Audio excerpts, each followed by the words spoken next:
Hi everyone. Here we're going to go through the steps that's involved in setting out a Gothic archway on site to include the center support work for same. This video will show you how to set it out now here. So in this example, the setting out will be done on an 8x4 sheet of plywood or similar. So here's your sheet of plywood now coming into place. And as I stated before, this is an equilateral Gothic arch or regular Gothic arch. So first of all, you're going to have a span anyway. You're going to have a given span.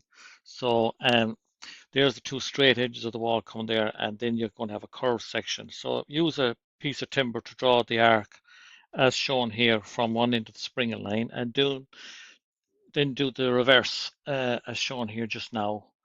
Um, After that, just want to make a point here that if you that green triangle there is an equilateral triangle. So all three sides are equal and all three angles are equal. That's just a point there as we're rolling along here with this video. Next, let's look at how we can divide the arch into even portions for the cut stones. So here we're going to draw a chord line on one side and we're going to find a midpoint on that. And then we're going to draw a radiating line from the end of the springing line as just animated there now. And so this action has just halved that curve. So after that, then we're going to repeat the process and we're going to half the half we previously made. So we'll have 4/4. So again, you find the midpoint of that line shown in yellow. Get a small slip of window timber that'll act as a compass, and then swing that around to get the same distance on the other larger segment, which will have that segment again. And there's the animated or radiating line just drawn there to have it. Now we're going to use a compass to bisect that segment. So draw a curve as shown there, and then go to the far side and draw another curve. So there's your two bisecting curves, and draw a radiating line again from the end of that springing line along the base of the archway, and complete your curves and draw in the line that's just shown there now. That's split it again. So next, we're just going to use the compass like a divider. So just to step the distance, and we're going to step that distance then into the other segment below as shown just here now.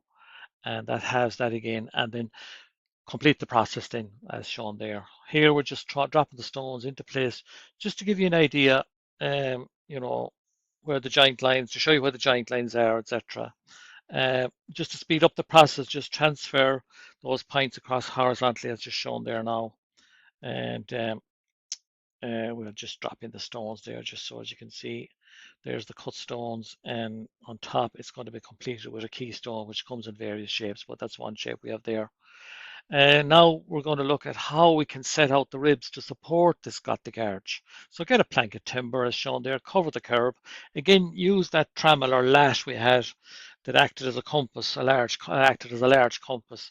Swing your arc as so. If you're going to be using plywood, make a bit of allowances for the plywood, so you might have the arc, have it a bit less than the arc we drew. There's the waste that gets cut away.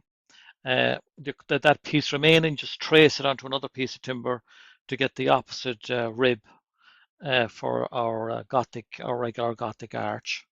And you pop that into position and then just put a piece of timber along the base just to keep it spread to the right distance or the right span. Again, we need to mark the joints for the stonemasons. So again, we're using a lat of timber, but notice we're going from the center line on the lat, and there we are. We're marking the radiating line, and that joint radiates out, continues out on the stone.